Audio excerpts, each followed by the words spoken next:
It's 8 o'clock. This is the UK Tonight. Coming up, questions about the state of policing in this country. In South Wales, a police officer is given 13 life sentences after grooming more than 200 girls online, the youngest just 10 years old.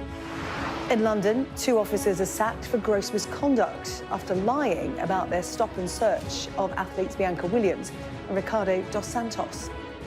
Tonight, I'll be speaking to safeguarding expert and former senior police officer Jim Gamble to find out how public confidence can be restored when these abuses of power keep coming to light. Also on the way, 3 members of a British-Israeli family are laid to rest in Jerusalem.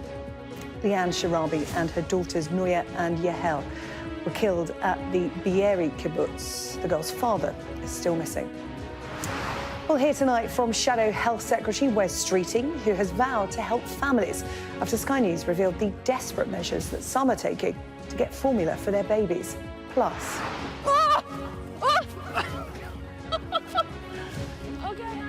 Sky's Lisa Dowd gets to grips with dangerous dogs. All that to come and much more on the UK Tonight.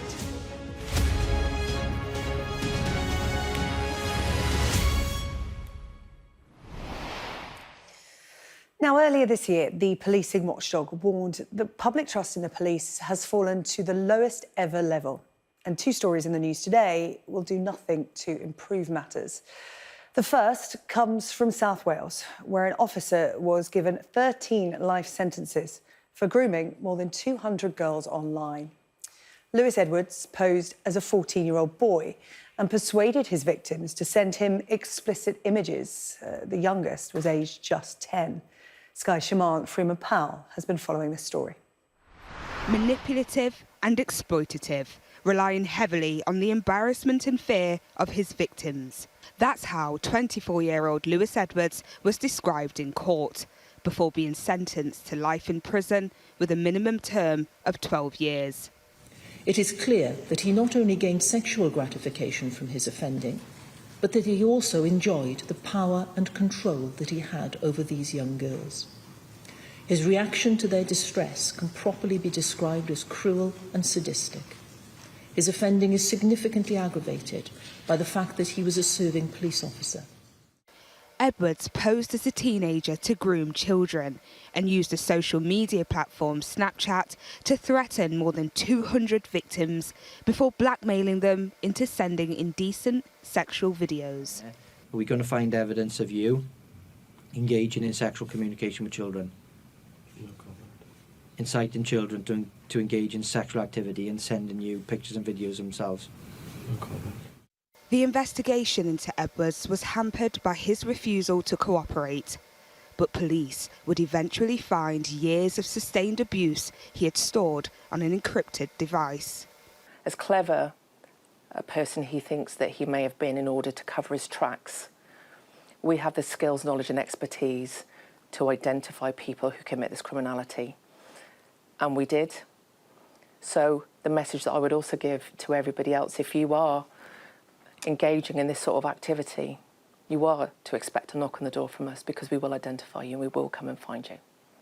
The evidence we've heard over the past few days has been far too graphic to comprehend. But it was the fact that Edwards was a serving police officer that's further traumatised his victims.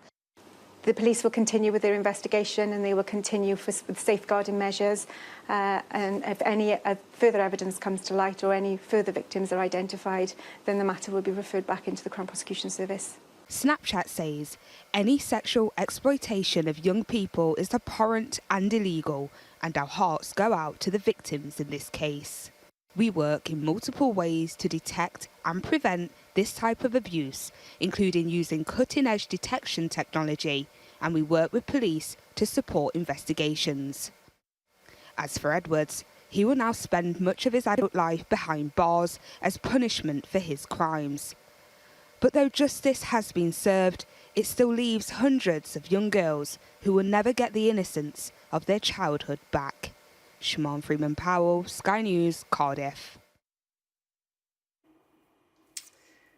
In London, 2 Metropolitan Police officers have been sacked over the stop and search of athletes Bianca and Ricardo dos Santos. The officers were found to have lied about smelling cannabis in the couple's car.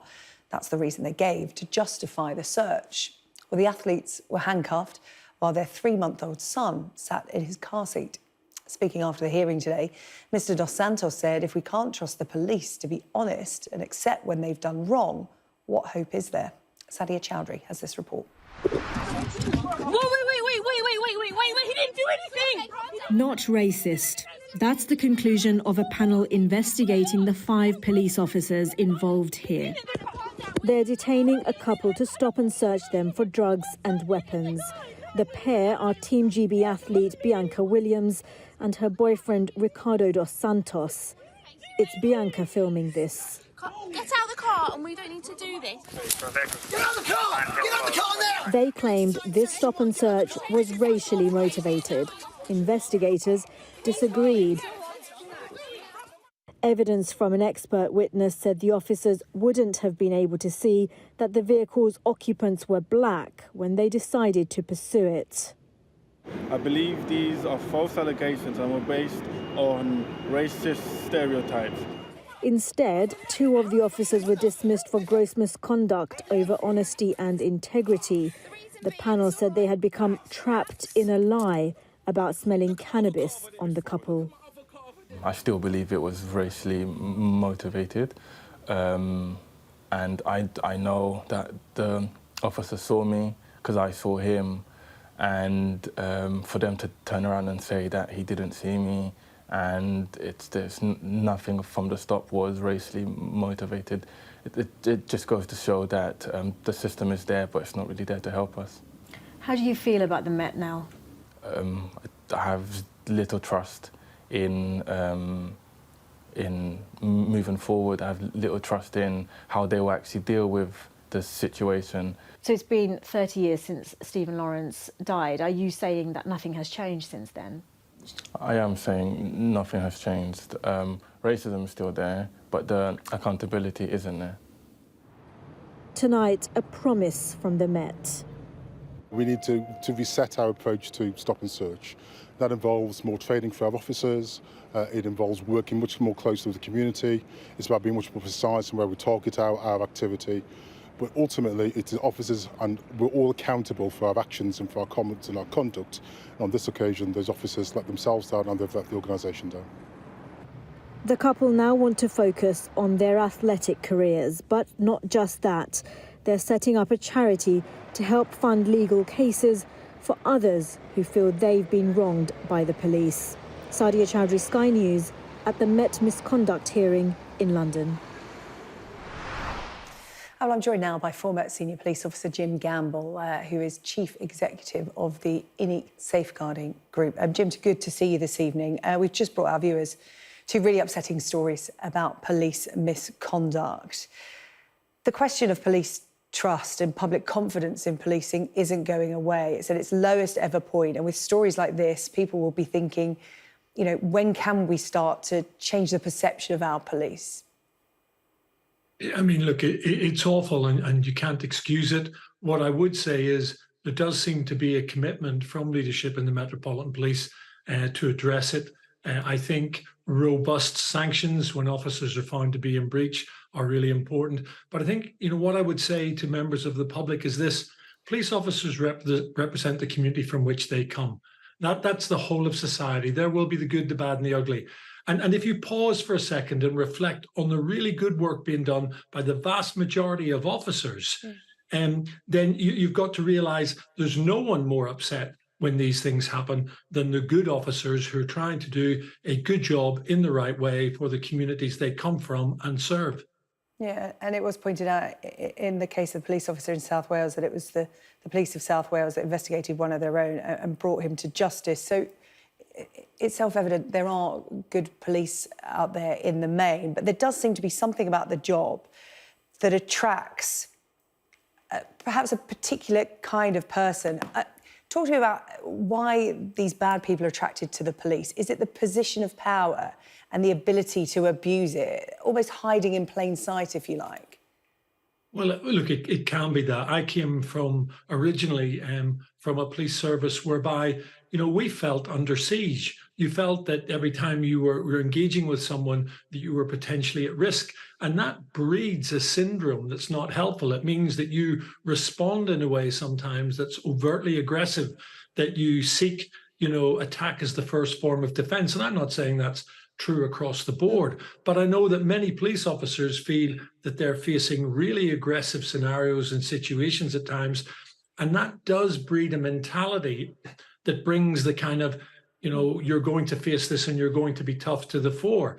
And that creates a cycle. So that's not helpful. Communities, though, have to support their police officers. I mean, they really do. Police come from the community. What we need to see is real leadership at the very top of policing. I carried out the review into the strip search of Child Q, a young black girl stripped and searched in her school. And in that, I found many of the young black people I spoke to understood and sympathized with the difficult situation that the police often face. But ultimately, they felt alienated and isolated every time an incident like this arose. And I think it would be really, really helpful for Sir Mark Rowley to acknowledge institutional racism. And I say that not because I think every officer is racist, because I absolutely don't think that. But I think people have to understand that history is such that the development of policy, the development of practice has meant that there's been a disproportionality. And the police officer that was on before me talked about stop and search. The majority of stop and searches of young people don't produce anything by way of a serious weapon or serious contraband. The only thing that does is to actually further alienate and isolate the young person who's been stopped and their family.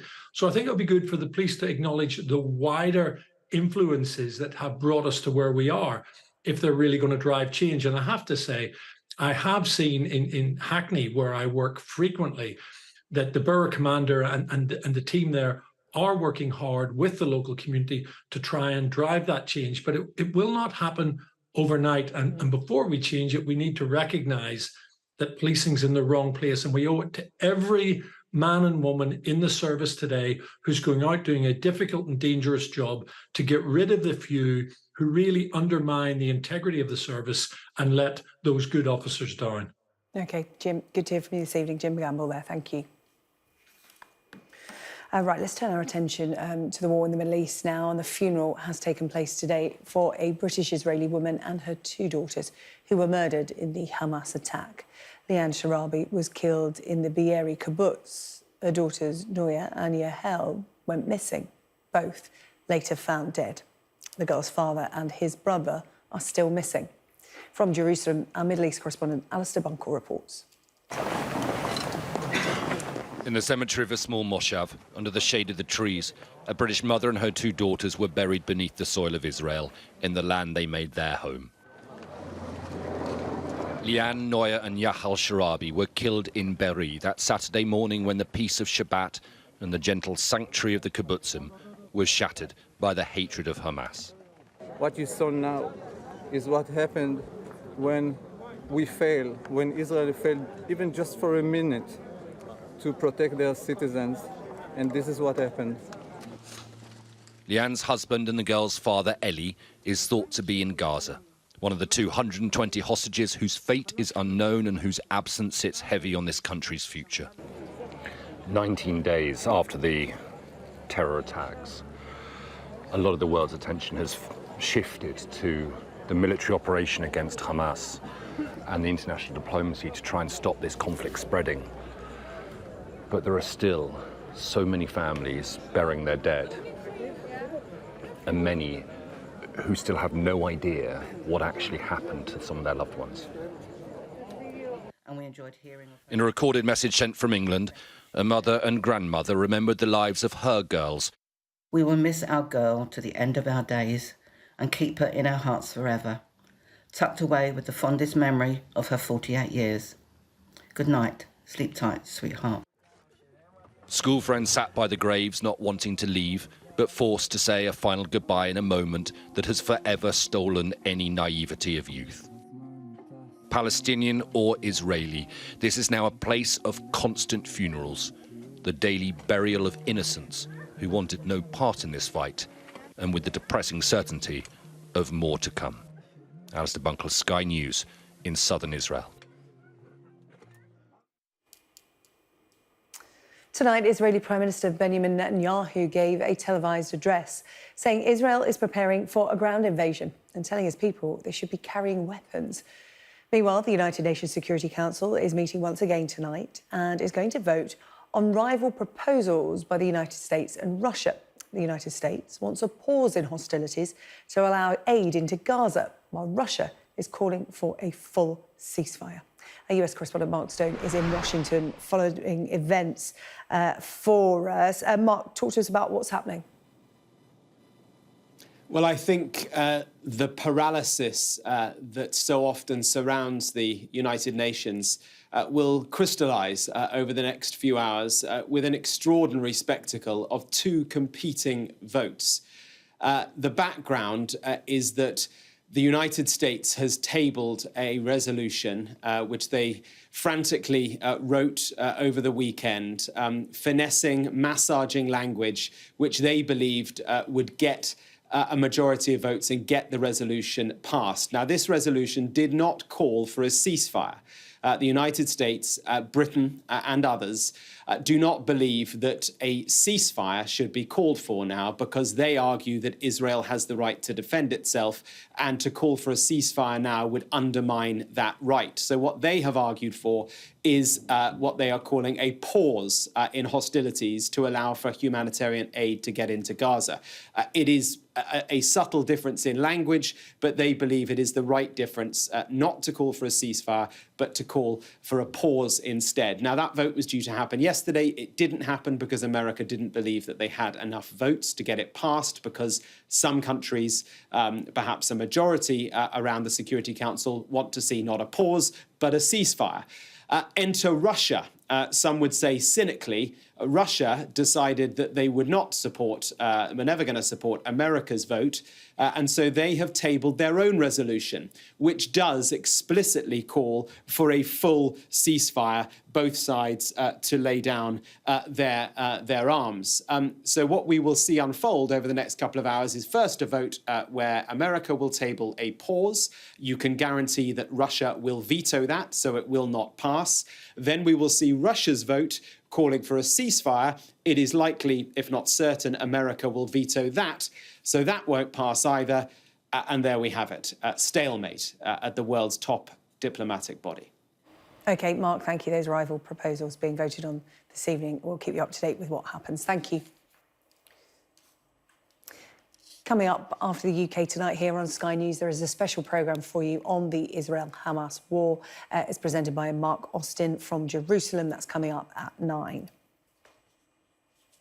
Now, earlier this month, we brought you a special report from our national correspondent, Tom Parminter, outlining the baby formula crisis. Parents unable to feed their children, reduced to stealing, buying already opened boxes on the internet, or queuing at food banks, only to be told there isn't enough to go around. Well, there has been a significant development today. This is after Labour vowed to intervene and change the laws on formula pricing to make things easier for parents. And Tom is with me in the studio now. Tom, you have been speaking to Labour about this. What have they said?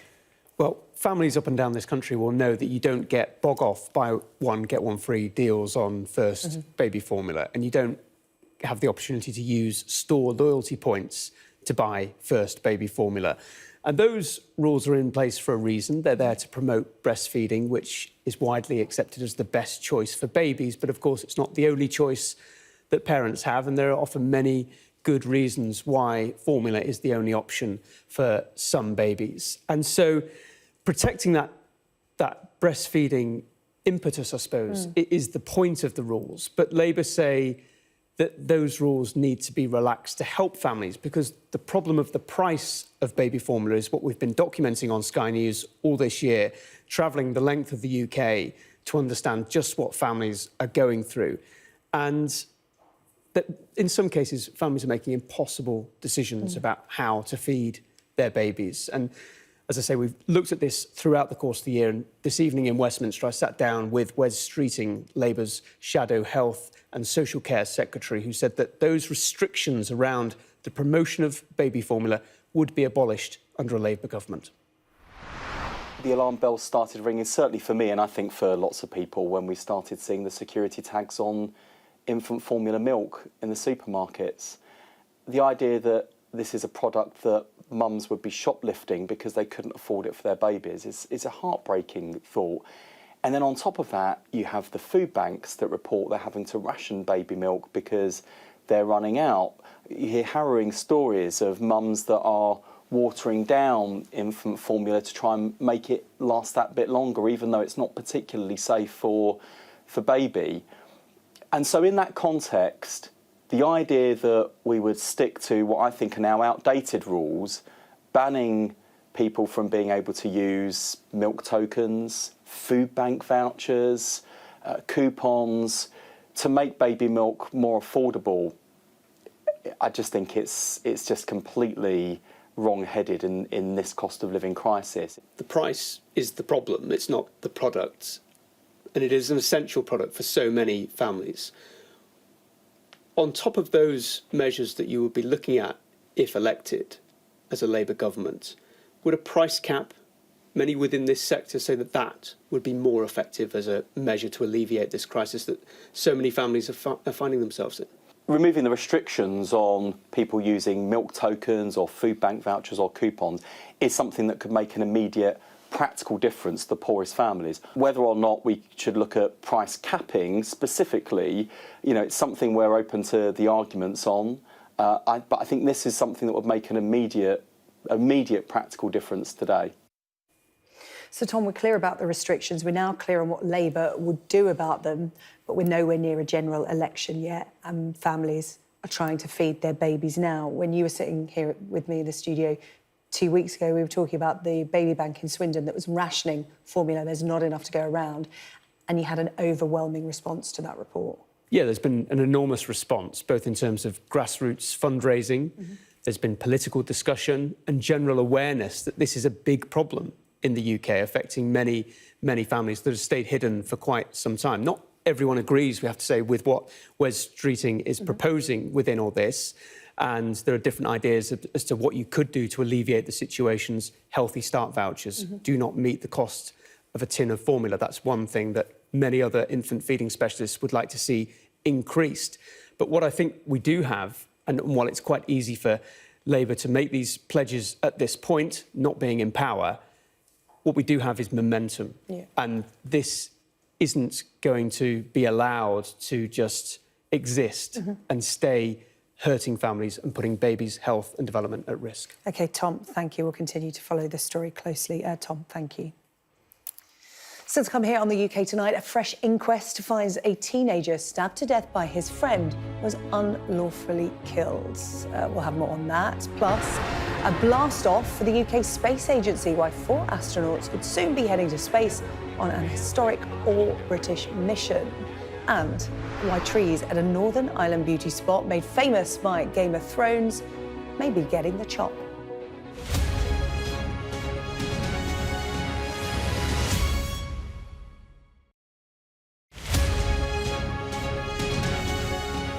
Well, this is about the 4th fish kill in about 6 years, and it is directly as a result of agricultural pollution, namely slurry. It couldn't have happened at a worse time when a lot of fish are now moving upstream to spawn into the upper parts of the river. So far, we can't fully assess the damage done, but we know that hundreds of trout, salmon parr, and also Dullahan, that's the name of a local fish, have been killed. It's absolutely devastating, and it's absolutely heartbreaking, because so much work has been done over the last 7-8 years by local conservation groups, by all the local anglers, and also involving the local communities who have been involved in cleanups of the river and removing all the debris, rubbish, agricultural pollution or commercial. And the source of this recent pollution has already been detected. We are hoping that there will be litigation, there will be taken to be against the people, the perpetrators of this here terrible act. It's done so much awful damage. However, We have in the past campaigned against the paltry petty fines that are being meted out by the courts here in the north of Ireland. And if this was to happen in England or in Wales, Scotland, there'd be fines of up to 20 to 30,000 pounds. But we're getting slap on the wrist type fines here of 2,000 pounds for devastation that's going to take many years for the river to recover. And so much work has been done by the keepers of the Kellan.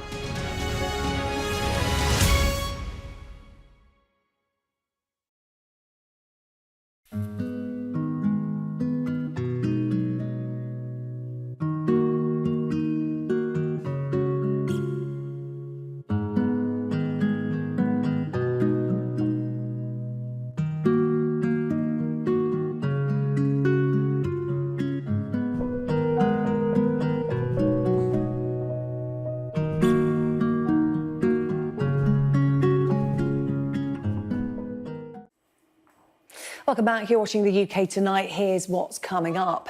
Sky's Lisa Dowd gets to grips with dangerous dogs as police issue advice to the public after a spike in attacks.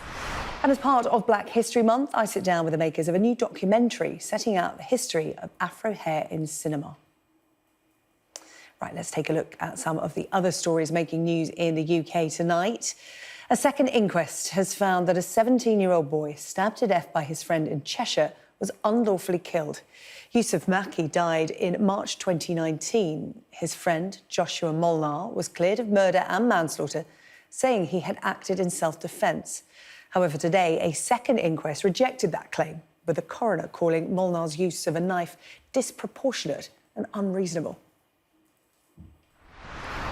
An all-British space mission looks set to go ahead after the UK Space Agency secured a deal with US company Axiom. The mission would see British astronauts spend a fortnight in orbit to carry out research, demonstrate new technologies and take part in educational activities. The last British astronaut in space was, of course, Tim Peake, and he hinted that he may come out of retirement to work on this mission, calling the plans a very exciting development. Now, up to 11 trees at a Northern Ireland beauty spot made famous by the drama Game of Thrones may have to be cut down. The dark hedges, a tunnel of beech trees near Armoy in County Antrim, became a popular tourist attraction after featuring in the series. However, a report has found that a majority of the trees are in a poor state and one is actually dead.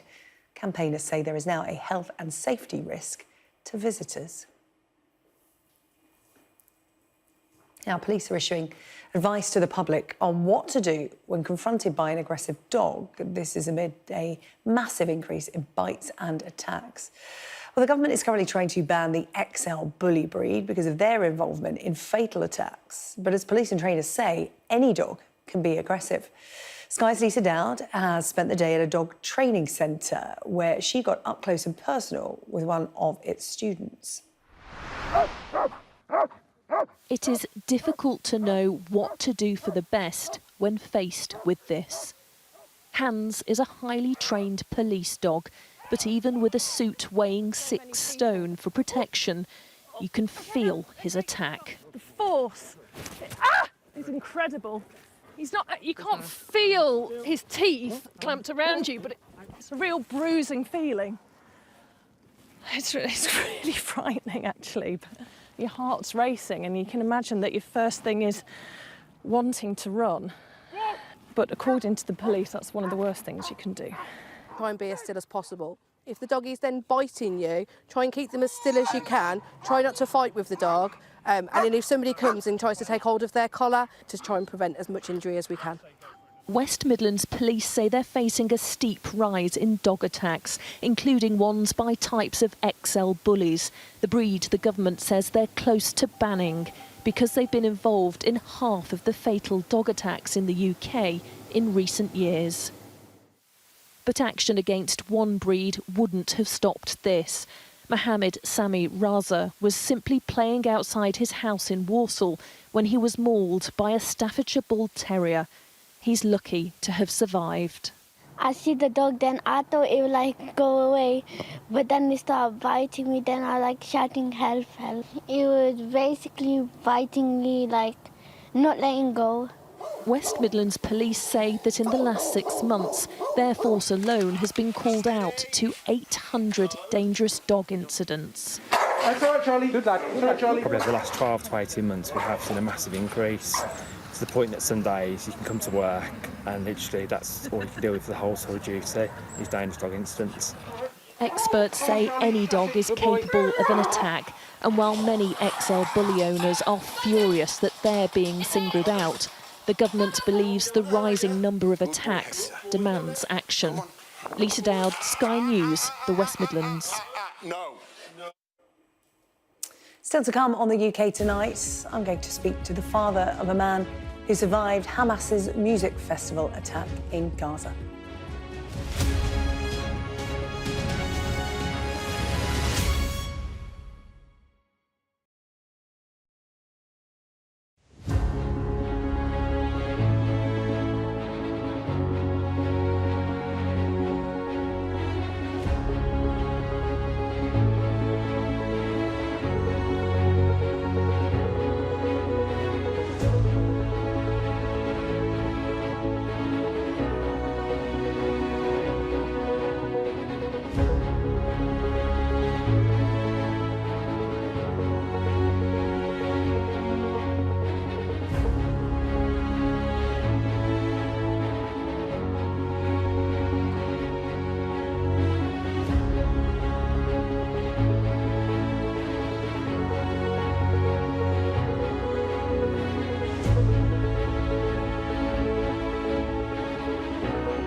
Hello, welcome back to the UK Tonight. Now, since the Hamas attack on Israel, I've talked to people who have lost family members, whose loved ones have been taken hostage, and those who feel powerless to help relatives 2,000 miles away, trying to come to terms with the nightmare that unfolded that Saturday morning. Well, my guest here in the studio tonight is Elliot Sori. Elliot grew up in Israel, and as a surgeon, he has spent his career treating both the victims and the perpetrators of terror attacks. Well, terror has been a part of Elliot's entire adult life, and sadly, that has now been handed down to his son, Ariel, who was at that music festival attacked by Hamas. Elliot, thank you so much for coming into the studio to talk to me tonight.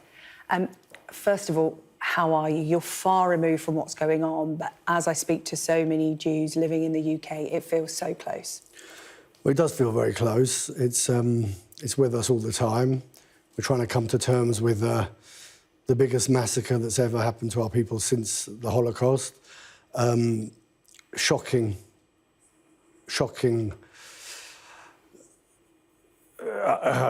My son, thank God, is alive. He's well.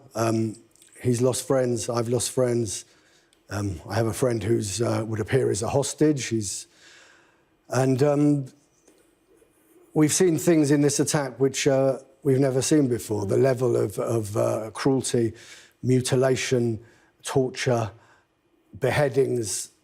It was before 9 o'clock, so I don't know if I want to go into details here, but this is something which I've seen a lot of terror attacks I'm a surgeon. I've treated the wounded from the terror attacks in the Second Intifada. I've seen mutilated teenagers. I've seen old people after the Pesach, the Seder night bombing in the Park Hotel. I've seen horrific things, but what is happening now is something which is a whole different level. Absolutely horrific. And presumably you're in touch with colleagues over there who are still working in trauma surgery over there and dealing with what's going on, and that's how you know how bad it is, and this is how you know it is different. Yes, this is a whole different level. The terrorists this time were instructed specifically to decapitate, to take children, women and children, to take hostages, to kill everyone who was in their way. It's important to understand that 1 in 5 of Israelis are Muslims. I know people in the United Kingdom get confused and think these conflicts are like a football match. In reality, it's not what people in the United Kingdom think. 1/5 of Israelis are Muslims. We work together, we live together. We're in the high court judges, doctors, lawyers, and particularly the security forces. These Hamas terrorists, they shot women in the face with hijabs, they killed Bedouin children, they killed everyone who was in the way. Elliot, can you talk to me about what happened to Ariel, your son? He's 22. Talk to me about that Saturday morning, because you had a feeling that you wanted to call him, not just call him, but FaceTime him, which is something you don't normally do. So talk to me about the events of that Saturday morning. I woke up and I woke up very, very early and looked at the news, saw something was happening. I rang my son, but I pressed the WhatsApp FaceTime. I FaceTimed him. And he was running in a field, talking incoherently, saying he couldn't talk. And I didn't really understand what was going on. It all seemed rather bizarre. He put the phone down on me. And only later did I realise that he was actually at the music festival, that at the time I spoke to him, he was in effect running for his life. He ran 15 kilometres. He saw the terrorists with Kalashnikovs, with M16s, firing also Browning machine guns, which is a 0.5 calibre. It's like an anti-aircraft gun. They were firing. He was explaining that... And they were chasing him and his friends? They were chasing... He left... He was fortunate enough to leave the party once the rockets were in the air. He realised the music festival would be cancelled. So it's like a Glastonbury thing. He packed up his tent and they went to the car. And when the car came under fire, he saw a woman being shot in the head next to his car. He really had the foresight to get out of the car and to run. But as they were running, they were being chased. And he said it was like something he'd never seen before, firing automatic weapons from the back of jeeps, from trucks, with rocket-propelled grenades. It was something horrific. But then the whole story unfolded about this was only one massacre. This was 260 dead on that day. What went on in other communities, unspeakable, horrific, a frenzy, an orgy of murder. How is Ariel? I know he lost friends at that music festival. He's now, initially he was actually taking it very well. Now he's at a stage where he's a bit angry. It's difficult. He'll be okay, but yeah. Yeah, he was so lucky, and you must be so thankful for that. Talk to me about how your community is feeling right now here in the UK, watching it unfold, and what you're experiencing in the UK with what's going on in the Middle East. Listen, people here don't understand They think it's like a football match where you support one side and don't. They think it's a Celtic Rangers football match. They don't understand it's complicated. They don't understand that these terror groups, obviously, they kill more Muslims than anyone else, whether it be Hamas, Daesh, ISIS, Islamic Jihad. These are fingers on the hand of the Islamist regime in Iran, which also kills more of its own people than anyone else. People are confused. People don't understand in this country. They say horrific, unpleasant things with having zero knowledge of the Middle East. What would you say to those people? Because this affects you personally, your family, your friends, your community. It's got ugly here, you know, and we've had plenty of people come into the studio and talk to us about how ugly it's getting, whether they're Palestinian or Jewish. What would you say to those people who don't understand? Firstly, it's not a question of Palestinian or Jewish. Israelis were killed, as I said, Muslims, Druze, Christians. We were all killed together that day. And I would say, firstly, understand, if you're not from the region, you've never been to the region, if you think it's... I would say it's more complicated than you think. I would say to those... Listen, as a Jew, when I see thousands of people in the streets screaming from the river to the sea, min al-nahar il al-bahar in Arabic, when they say khayba khayba ya Yahud, they're calling for the murder of Jews, or they're calling for the cleansing of Jews. I would say to them that we have been living in our country for 4,000 years, and we outlived the Romans, we outlived the Mamluks, the Seleucids, the Fatimids, the Ottomans, we outlived the Nazis, and these people in the streets, they'll be dust and we'll still be here. Okay. And I would say learn. I would beg them to learn and not to have extremist opinions about something they do not understand. It's about asking questions and educating yourselves, and that goes for everybody, that is for sure. Elliot, Serene, thank you so much for coming in to speak to us here on the UK Tonight. We really appreciate your time. We wish you and your family well. Thank you very much. Thank you. Now, on to something a little different. Imagine sitting down at the hairdressers and having no idea if they could actually work with your hair, whether they would damage it, maybe even make it fall out. Well, that is a scenario regularly faced by black actors in the film industry. This might seem a pretty superficial topic to focus on during Black History Month, but it's a story that reveals what it's like to feel othered in a place you call home. And it is the subject of a new documentary on Sky, Untold Stories, Hair on Set. I sat down with the filmmakers Fola Evans-Akimbola and Jordan Pitt. It's a fascinating documentary. Why did you want to tell this story? I mean, for me, unfortunately, it was born out of frustration of just having this experience of constantly being on sets and my hair not being properly taken care of.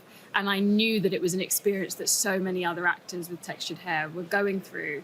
But then it was really just about being curious about, like, what's going on here? Like, why is there such a big knowledge gap? And I knew that it didn't have to be the case, because when I go to my hair salon in Shoreditch, Curl Talk, when I sit in that chair, I feel amazing. I feel like I'm being taken care of. So I was like, why isn't that happening at work?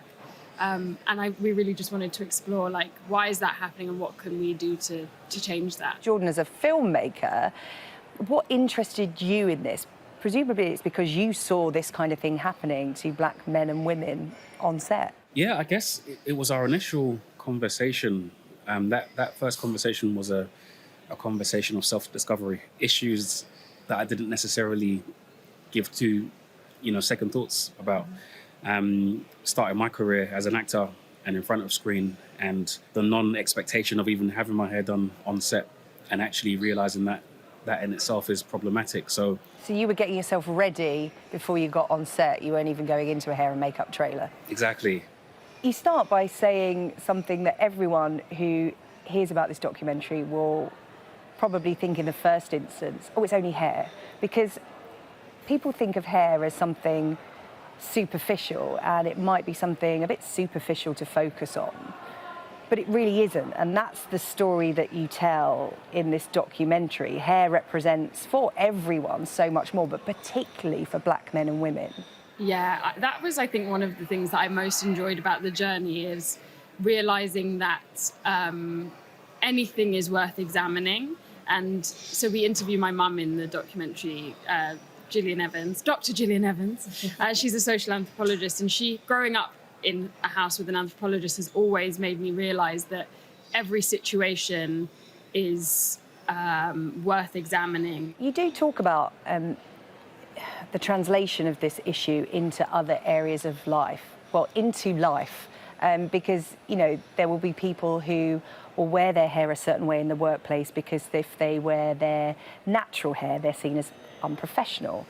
As you said, we hear in the documentary about an actress, Natalie Emmanuel, who was sent home from school when she was younger because it was a health and safety hazard. How much of this needs to be talked about, Jordan? Because, you know, you're focusing on one industry, but this is a problem in society. Yeah. And I think although it focuses on the entertainment industry, I think it naturally transcends to all different industries and can be relatable. And, you know, the main thing about the documentary is that it can start those conversations. There was a lovely moment in the documentary where you and your mum sit down, and you are from a mixed race family and your mum is white. She used to be a model, she had curly hair, so she knows all about managing curly hair. But she went on a journey of discovery with you because, yes, your hair is curly, but it's Afro, and that's a whole different, you know, aspect of hair care. And that will resonate with so many mixed race families up and down the UK in terms of a white parent, even a black parent, not knowing what to do with their child's hair and being embarrassed or awkward to ask for help. Yeah, even hearing you just sort of say that makes me a bit emotional. I think because it's something that through the making of this film, I've realised is really important to me, that it's to embrace the uniqueness of being from a mixed race background. So I really hope that anyone out there, but especially, mixed race families out there, can kind of find something in this documentary and see that there's a learning journey to go on with it. Coming up on the UK tonight, we're going to meet the sheepdog branded a hero for rescuing ewes in Storm Babette. We'll, of course, be joined by her proud owner, Clea. Tyson Fury calling for a Christmas clash with Alexander Usyk. All the details coming up in sport next.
Breached the road. There is a lot of gas being fired all around us.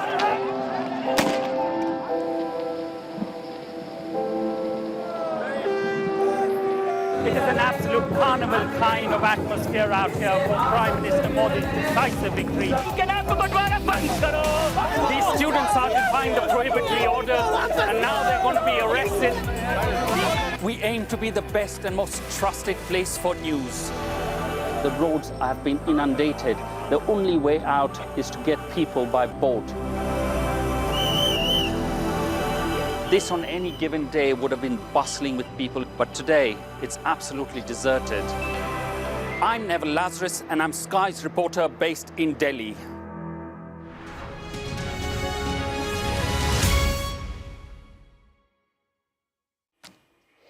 Hello, welcome back to the UK Tonight. On the way, we'll meet the hero sheepdog who saved 3 ewe from rising floodwater during Storm Babette.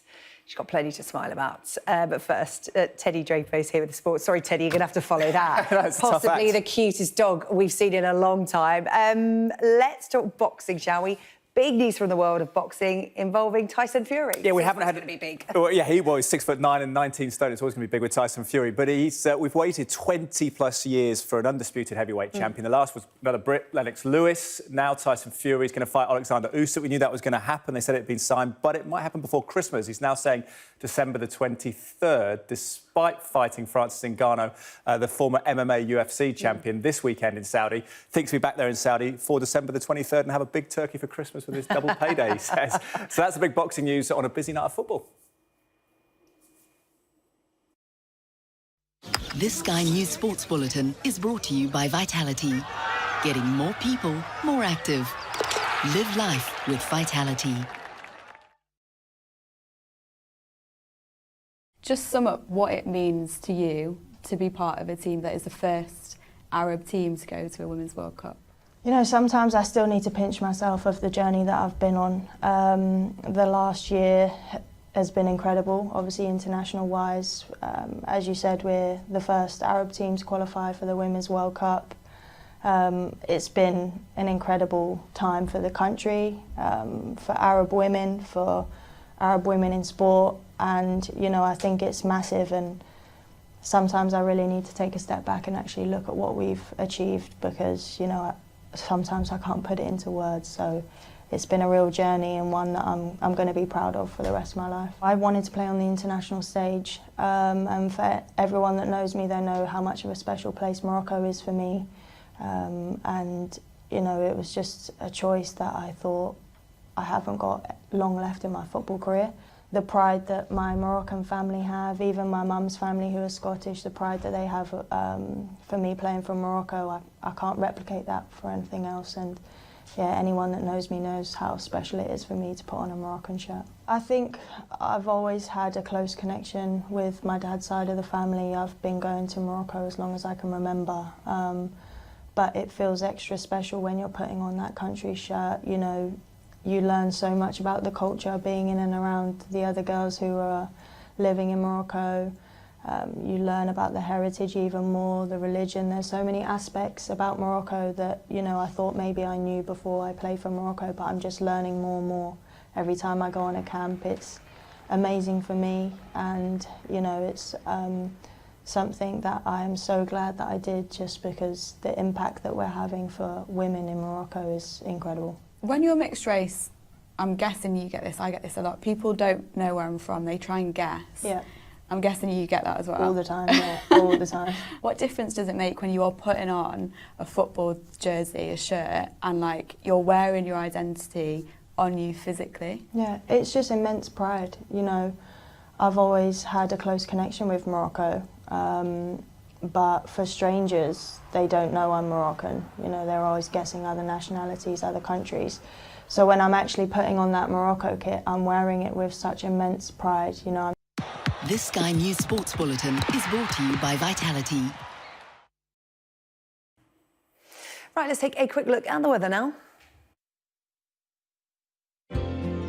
Warm memories wherever you go. The weather, sponsored by Qatar Airways. Widespread showers or longer spells of rain this week. Strong winds in the north and south. Most places fine this evening. For northeastern Britain, murky and damp. Islands will see rain, then showers spreading from the southwest. Northern Ireland, England and Wales will see increasingly showery rain spreading from the southwest tonight, with further showers to follow.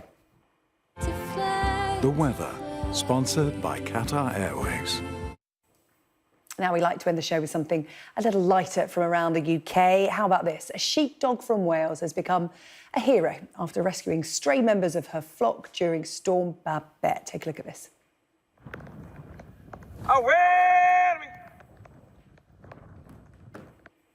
Well, that is Patsy swimming through flooded fields in Conwy County to rescue 3 ewes who were caught on the wrong side of rising floodwater. Farmer Claire Jones shared this footage online, saying Patsy earned herself an extra biscuit for her troubles. And I'm very pleased to say that Claire and Patsy join me now on the UK Tonight. Claire, good to see you tonight, and of course, you, Patsy. Talk me through what happened. I know it's all in a day's work for Patsy, but that was pretty impressive given the level of water. Yeah, well, to be honest, we'd gone down to check the ewes, and yeah, totally honest, I didn't want to get my feet wet, so I basically mentioned that I gave her the command, not 100% sure she was going to do it, and but she didn't hesitate. Off she went, and she never hesitated. I only took the video because it was more for bragging rights, because Vicky, who works for me, she's also got a sheepdog, and we're always having competitions who's got the best sheepdog, and I just took the video just to have the bragging rights over her, really, and then I just put it on Twitter. It really exploded from there, really. Well, you've certainly got the bragging rights now, haven't you? Patsy's gone viral on social media. You're also on Sky News on the UK Tonight. I can understand you not wanting to get your feet wet. That's quite some floodwater. Oh, look at Patsy here. Look, he's so pleased with herself. Well done, Patsy. Hope she got more than 1 or 2 biscuits for that. But talk to me about how your farm was affected by Storm Babette. So the fields, they're prone to flooding. There's about 3 or 4 fields we have. And it was just a normal, we just thought it was a normal flood call, and we just went down after lunch to have a look, and we were able to push them up. But thankfully, we've not been affected. Like, we've got 4 fields in the water, but we've not really affected, to be honest with you. We've been quite lucky. Scotland's had it a lot worse than us. Yeah, well, that's good to hear. And those sheep were saved. Patsy escaped as well, and now is nice and dry and warm next to you. I heard you shouting to Patsy. Just to end, what's the call you give to Patsy when she has to go and herd the sheep? Away. Oh. Away. Yeah, well, Patsy. Yeah, that's it. Yeah. She's always on call. Claire, really good to hear from you tonight. Give Patsy a good pat from us here at Sky News. Thank you for being such good sports. OK, thank you. Good night. Well, that is all from the UK Tonight. You can catch up on all the highlights on our webpage. Scan the QR code on your screen. You can share your thoughts with us there as well. We'll see you tomorrow night at 8 o'clock.